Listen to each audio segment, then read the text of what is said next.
The KXAN News Podcast is sponsored by Shelf Genie. Storms quickly firing up east of Austin. We'll track where they're going next and our main concerns this evening. The Longhorns hitting the field for their spring game. Fans and tailgaters may notice a big change when they hit the town.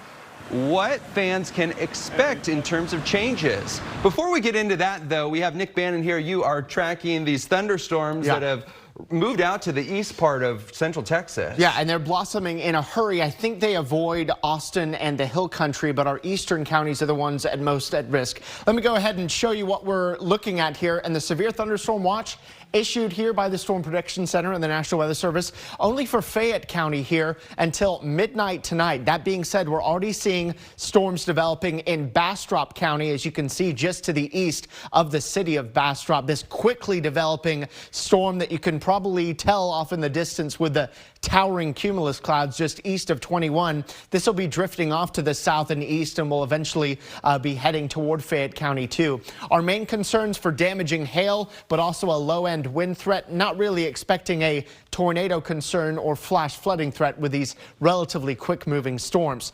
The weather affecting everybody today was the heat. It was another 90-degree plus day. Most of us have fallen into the middle and upper 80s now, and it's going to stay very warm. Storm chances only at 10% here at 7 and 9 for our eastern counties. The rest of us stay dry as temperatures drop from the 80s to the 70s as we've got a cold front moving in here this evening. Coming up in first warning weather, we'll keep going back to the radar to see if any of these storms turn severe. We'll also show you the changes for your Sunday ahead of several rain chances. Okay, thank you, Nick. Now to yet another body pulled from Austin's Lady Bird Lake, this time near Longhorn Dam. The Austin Fire Department saying its crews tried to rescue that person from the water earlier this afternoon. Investigators aren't saying whether this person is a man or a woman. They were pronounced dead around 1:30 this afternoon. Police tell us they are still determining whether the death is suspicious or not. We're listening to Austin Police right now talk on this. We're going to listen in. Our initial information doesn't show anything suspicious, but we don't make that final determination until the medical examiner has been able to conduct their review as well. A lot of bodies been pulled out of the water, officer. Can you understand the public's concern, worries, and the heightened of alert? Sure, absolutely. You know, one thing to keep in mind is that Austin has thousands of acres of green space and waterways. You know, it's a very nature-focused, large metropolitan area. So, you know, we would just encourage people to always be aware of your surroundings, you know, and if you can, go with friends, keep yourself safe, right? So that way we don't have unfortunate incidents that can occur. Austin Police repeating that they do not believe this is a suspicious death at this point, but again, asking people for any information on this. As we go in depth on what's happened here, this is a different area than where there's been several high-profile deaths on the lake. Longhorn Dam is about 2 miles east of Rainey Street. The city says there have been 5 different drownings near Rainey Street since 2014, 2 this year, and 3 between 2014 and 2018. The medical examiner says foul play not suspected in any of those cases, nor the case that happened today. Many styles of country music are uniting this weekend. In Georgetown, it's for a new music festival. The Two Step In is a first-of-its-kind event, classic and new age country music coming together. It's a giant outdoor honky-tonk with more than 40 bands. Artists including Winona Judd, Zach Bryan, Tyler Childers, and Midland all performing. That festival runs from now until tomorrow night at San Gabriel Park. Longhorn football is back. The spring game returning today. It also means the return of football fans and tailgating. As KXAN's J.Lo Washington explains, there is a big change, though, to where you're going to be able to party. Hey, well, welcome to Bevo Boulevard.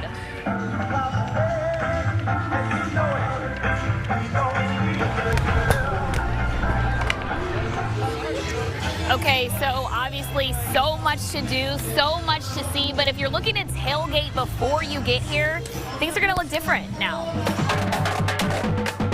Let's go Texas! UT fans would argue no one does game day quite like Texas. Who Who's the craziest tailgater out of you two? I'm just curious. It's him. It's him. He is a tailgater. I'm the tag along. But now this area where some tailgaters were used to pre-gaming is going to be off limits for that because of Capitol Mall projects. When the Santana family heard this news. Oh. Did you see my expression there? Yeah, they weren't thrilled about it. But the father-son duo is open to new development, making Austin better. Upgrades are good. Sometimes we don't agree with them because we're used to what we had, right? The first phase of the Capitol Mall project is done, and the mall between 16th Street and Martin Luther King Jr. Boulevard is now open.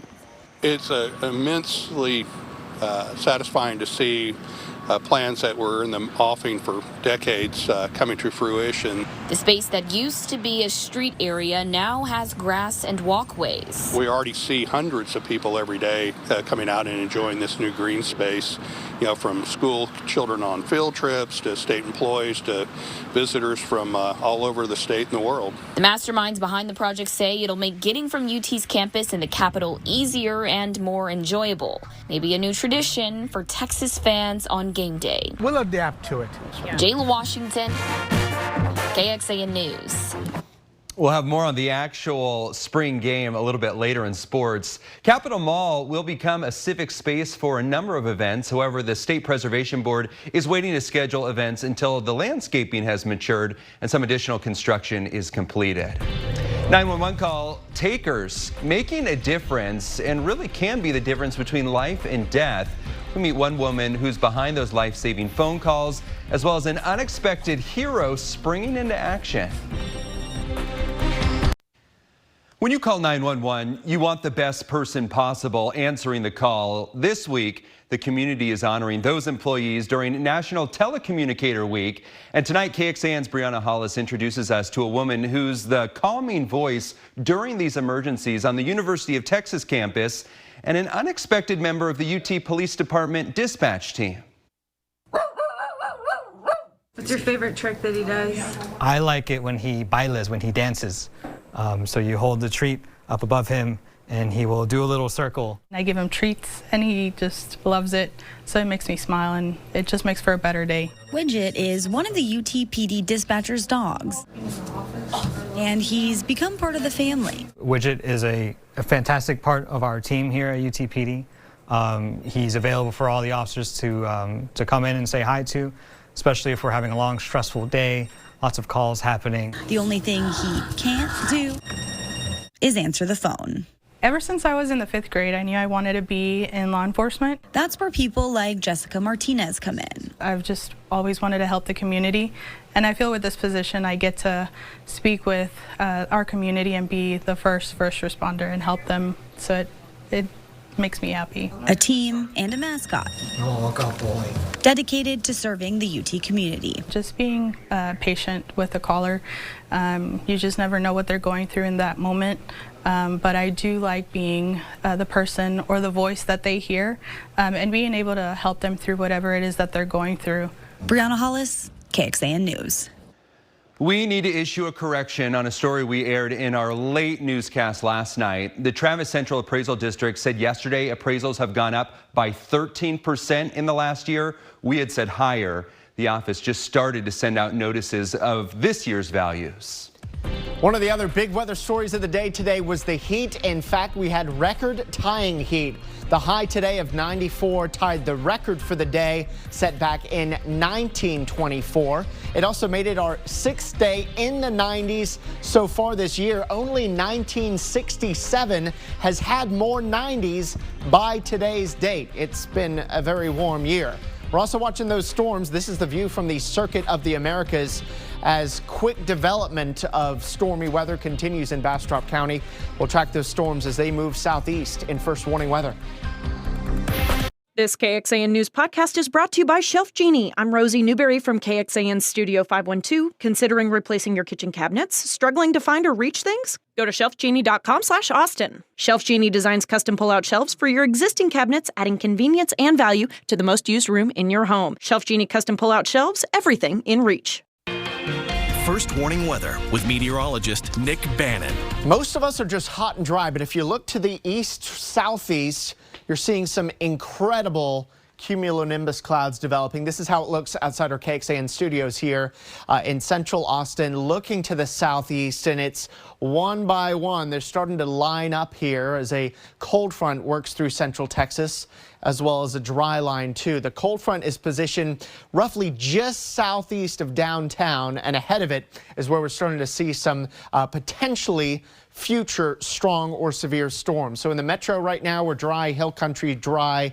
It's Bastrop County where we're seeing the majority of the activity for now, but it's starting to spread into Lee County as well, and soon into Fayette County. And you can see these strong storms that are popping up, almost moving into Smithville. Moving off to the southeast at about 15 miles per hour. Not quick movers just yet, but you can see some of the areas that would expect the storms should they maintain their current speed and intensity. Flatonia there at 7:47, a little after 8 for Schulenburg, unless they speed up, which I wouldn't be surprised if they do.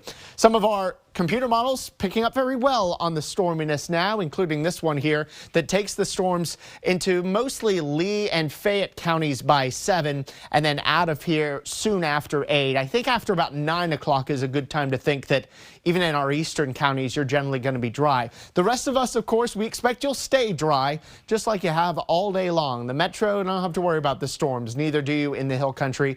Generally, it's localized concern for our eastern counties, with large hail and damaging winds being the primary concern. As this cold front moves through the area, the air dries out, and we're going to wake up to a lot of sunshine to begin your Sunday morning. And then it stays sunny all day long, and the humidity stays low too. It'll be almost the perfect day if that's to be said. I know we need the rain though. 89 is where we are in Austin. It's a dry heat. Now that the dry lines moved through and really lowered the humidity, dew points down to 44 is considered pretty dry. Still very humid air to the southeast of us. Dew points of 70 is rather tropical. This air is going to keep drying out here as we head into this evening, and the temperatures will keep dropping as well. Slowly at first, 80s and 70s here at 8 o'clock tonight, and then it's mostly 70s at 11. And then overnight, the 60s pour in, and then we start off tomorrow morning in the cooler 50s, even some isolated 40s in the mix. It will really feel like a different season here tomorrow. 60s at 9. By the middle of the day, it's mid-70s, and then it's upper 70s for highs here tomorrow afternoon. So we'll go with a low of 55 tonight. Early storms to our eastern counties. Otherwise, you're clear, cooling and breezy tonight. And of course, we've got the Capital 10K tomorrow. Gorgeous weather in the morning. A little cool at first, but warming nicely, and the humidity staying low here tomorrow. The rest of the day tomorrow, sunshine, 77, very comfortable. Humidity stays low for a little bit, but it does start to work back in later on Monday, and especially Tuesday, Wednesday, and Thursday. No surprises that on those days, we've got daily chances for wet weather beginning Tuesday, Wednesday. There's your Thursday, possibly into early Friday, but we think mostly by Friday the rain's going to be gone. Early estimate on rainfall, 1/4 of an inch to 1.25 inches for the metro and our eastern counties, a little bit less in the hill country. Look at our first warning weather 7-day forecast. You see the beautiful day tomorrow, and Monday for that matter, ahead of several days in a row of wet weather. This is KXAN Sports, brought to you by Thomas J. Henry.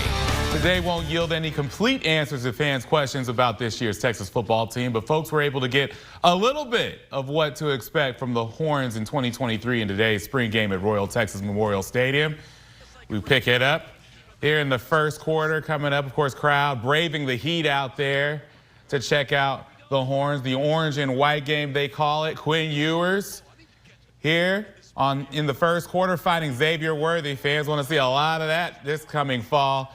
Worthy down inside the 5 right there, and that would set up C.J. Baxter.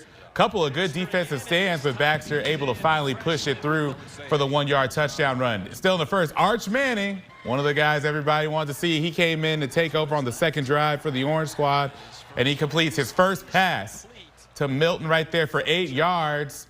He would complete 5 on the day. In the second quarter, how about the running game? Jaden Blue, beautiful run right here. Whoop! Goes into the end zone from 31 yards out, 14-3. Blue doing his best Bijan Robinson impression on that one. Then late in the second quarter, Ewers finding A.D. Mitchell, a transfer, who snags it with one hand. 21-3. White with the lead. Malik Murphy, he had a really good day as well. He throws this bomb from 79 yards out to Jonte Cook. to put the orange on the scoreboard with the first touchdown of the day for them, but the white team would win it 21-10, according to the head man, Steve Sarkisian. It was a good day and a great way to cap a solid spring. All in all, for me, it was a positive day from a spring game perspective. It was a positive spring. Now we've got to get our full allotment of our team back when we come back and get going in June. That means certain players have to get healthy. Other players need to finish up school and get here, and then the rest of the guys got to come in with the right frame of mind, because when we come back after Memorial Day and this room is full with our entire roster, that's when it's time to go. That's when our culture's got to start to really be built, and we start putting in that work in the summer heat, getting ourselves ready for fall. Some final numbers here. Ewers completed 16 of 23 passes for 195 yards and a touchdown. Malik Murphy, 9 of 13 passes for 165 yards and a touchdown. Jonte Cook led him in receiving yards with 3 catches, 87 yards. Xavier Worthy caught 4 for 83. A.D. Mitchell has 6 catches for 58 yards. Running backs Jaden Blue led with 52 yards rushing. Savion Red had 45 yards. Well, that's it for football until August. MLS, Austin FC returns to action tonight to battle with Julian Gressel and the Vancouver Whitecaps. One final preview of that match when sports continues after this. Keep it here. Austin FC fiending for a win tonight as they return to Q2 Stadium, hoping that will give them a lift against a team directly ahead of them in the standings, the Vancouver Whitecaps. Austin FC has defeated Vancouver just once in the 4 meetings in which the two teams have met. This 5th meeting is one the Verde and Black field they have to have, as they have not won an MLS match in a month. This one has the makings of a good battle, also as Vancouver can be explosive on offense. They're a good team. They've made some changes from last year. I think very fluid offensive structure. They keep the ball extremely well. Big rotations with their midfield. A team that is very vertical. We've already identified some things, talked to our guys we feel pretty good about in this game, but you got to go out and make the plays. Kickoff a little after 7:30. UT softball defeated Kansas 10-0. UT women's tennis defeated Baylor to win the Big 12 regular season championship. It's the 12th title in program history. The men's tennis team will face TCU coming up at 7 o'clock. And also really quickly, Dripping Springs, they squeaked into the playoffs. Now they're 1 win away from winning it all. They are taking on Katy Seven Lakes. The title game tonight at 6:30. They beat Allen last night in penalty kicks. So Dripping Springs, wild ride there, but they can win it all in a little bit. All right, and Nick, I know you're tracking some thunderstorms as well. Yeah, and we'll keep you updated on that online. Take care, everyone.